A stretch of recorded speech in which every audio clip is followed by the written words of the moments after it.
Karen captures my cat. I live on a private residence on a private drive. It's a small neighborhood and everyone mostly minds their business, given it's more on the countryside.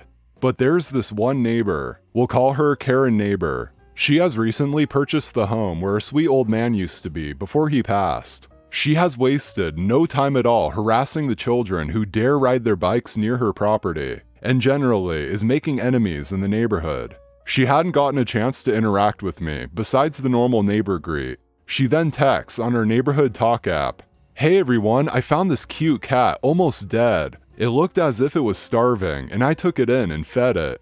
It was my cat. Some context. My cat is gray and white and prefers the outside. If he isn't outside for a bit of the day, he retaliates. So I decided, with the spacious yard I have and low level of danger, I'd feed him in the morning, let him out, wait until he comes back, feed him, let him in, and then he and I both sleep. This has worked for years, and he seems much happier for it. He usually returns at a certain time, so I wait near the door at this time to bring him inside. The previous night, he didn't return. I got worried, so I called our farmer, who is the nicest and most helpful person on our road. Like, if you need anything, you go to him. I told him about the missing cat. He said he'd keep an eye out and spread the word tomorrow. Tomorrow came, and I'm on the neighborhood talk app and see my cat. I was elated until I actually read. I take my cat to the vet consistently, and he is in perfect health. There was no way he was almost dead or starving. I was willing to put all this aside, however, as I just wanted my cat back. I call her. This was the conversation. "Hey Karen, I was looking at the neighborhood talk app and you found my cat. When can I swing around to pick it up?" "Why would you leave your cat outside? Do you even care about it?" Taken aback by the audacity, I say, "I do care about it. It goes outside on vet recommendation. It really likes the outdoors and comes back inside every night." "Oh really? Which vet told you that?" "Vet such and such. He said some cats just can't stay inside." "Yeah, right. You probably made that up and just leave it outside because you don't love it enough to take care of it." Very close to losing it, trying to push the conversation forward, I say, "Okay, so are you home right now? Because I can swing by." "Yeah, I'm home. Come and get the cat." Karen just hangs up the phone. I was fuming. Why the hell would anyone say stuff like that, unprovoked, especially when they don't know what they're talking about? No matter, I grab my keys and drive down to Karen's house. I knock on the door. "Hey, I'm here to get the cat." "Oh, never mind, it makes sense now. You're one of those gay types." I am biromantic asexual. I look the part too. I'm proud of it, so I show it off. But that was the last straw. Quite fed up, I say, "Alright, just give me my effing cat, Karen."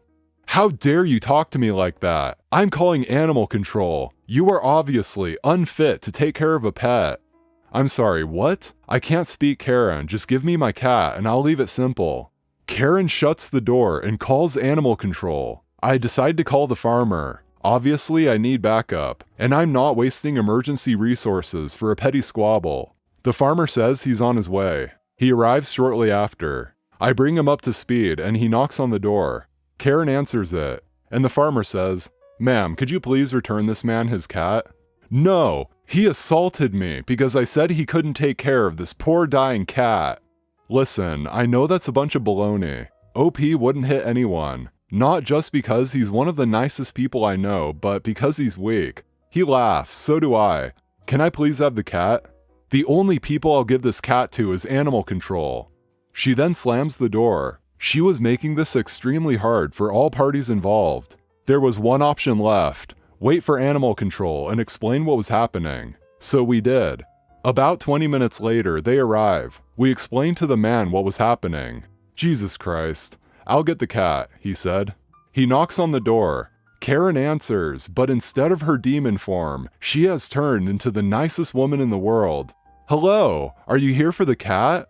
"I'm here to return the cat to its owner. Please hand me the cat." But he obviously can't take care of the cat. He's a maniac. You should take it to the shelter." "Listen, the owner has proved they obviously care about the animal, so that cat will remain in his care. Please return the cat or I will have to get the authorities involved." Karen stutters for a bit, sighs, and hands over the cat.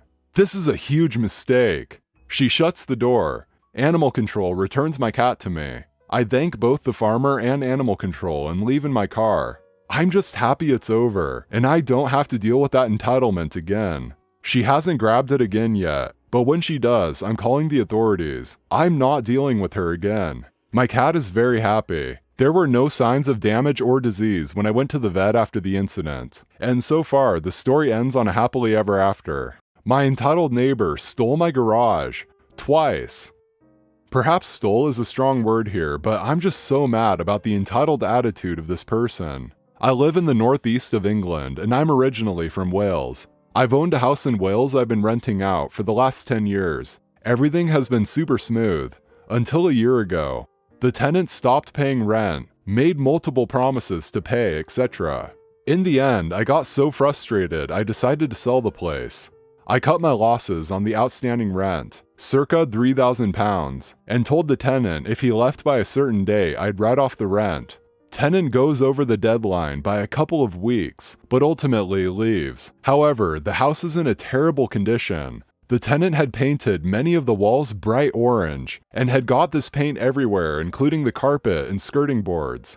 The oven had half-cooked, rotten food. He'd been too lazy to put rubbish in the outside bin, so he simply threw it in the shed. Anyway, a bit of a side story, but for context. I live 6 hours away, but my mom and stepfather live 30 minutes away. I've decided to sell, but of course I can't sell the house in its current state. My mom has generously offered to help, and we set a date for me to come back down and start the work. We order a skip, etc. 2 solid days of work later, the place is looking much better. It's not going to win House of the Year, but it's enough to sell. One of the issues is that we can't seem to get the garage key to work. My stepfather promises to come the following week and drill the lockout. Fast forward to the following week, and my stepfather is in the process of drilling the lockout, when he's interrupted by a neighbor who we will call entitled neighbor. "Excuse me, can you please stop doing that? You're damaging my garage." My stepfather says, "Actually, this garage belongs to my stepson who is selling this house."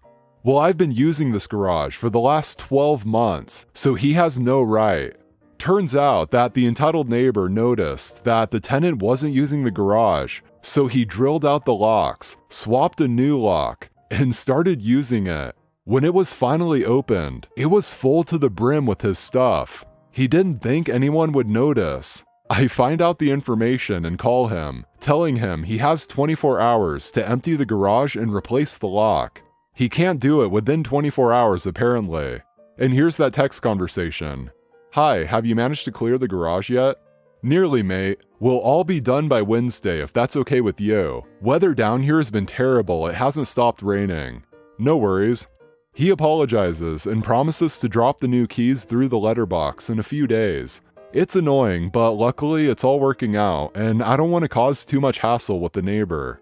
My mom visited the house the following week, picked up the key, opened the garage, and yes, it was now empty. Job done. And here's the garage nice and empty.